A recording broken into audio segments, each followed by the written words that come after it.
please, respect, and facts. Go ahead. So a couple of facts. I'm American, I'm Jewish, my family lives in Israel. I just lived in Israel for the last 4 months. I got back 2 weeks ago.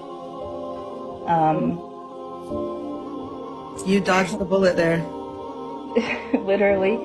So what I think everyone who's never been to Israel and to Palestine don't really understand, you don't really understand until you go to the territories around the West Bank and around Gaza, and you're close up and you see the wall, and when you see the surveillance, and when you see cameras pointed towards the settlers, just a couple, and then you see thousands of cameras pointed towards the West Bank and to Palestinians, and those cameras are pointed into their homes,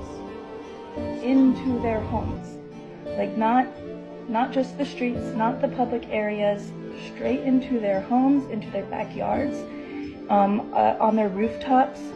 I mean, until you see it, and you see that there are, on the checkpoints, there are autonomous weapons loaded and ready to shoot someone based on video footage, and that those autonomous weapons are pointed on one side. Like, I don't think people understand what occupation means. And I don't understand because I haven't lived it. I have only looked at it from a distance.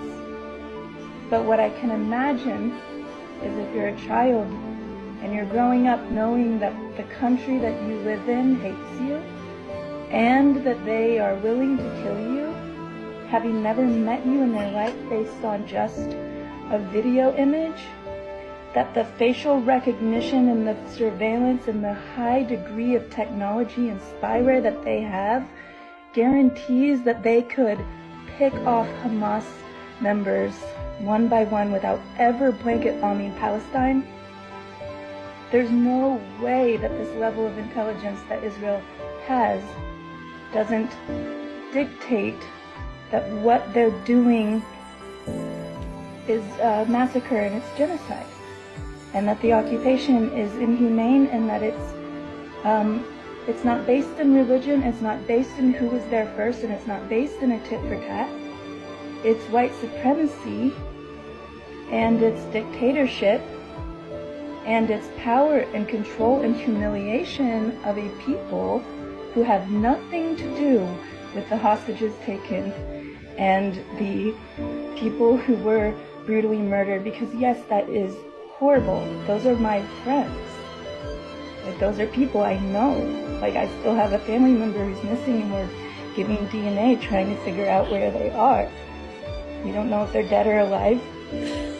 But then also I have Palestinian friends who don't have water, who have for years and years now lost loved ones and children, and have given birth at checkpoints, and who have been humiliated and dehumanized under an occupation and an apartheid, that if you are a child who grows up in that,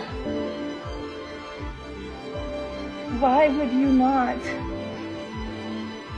fight for your dignity or stand up for your freaking rights? And if it's about who was there first, then America needs to take a good long look at the reservations that we put all these Native Americans into, and the poverty that they live under. If it's this land belongs to whoever was here first, then we have a big reckoning to do.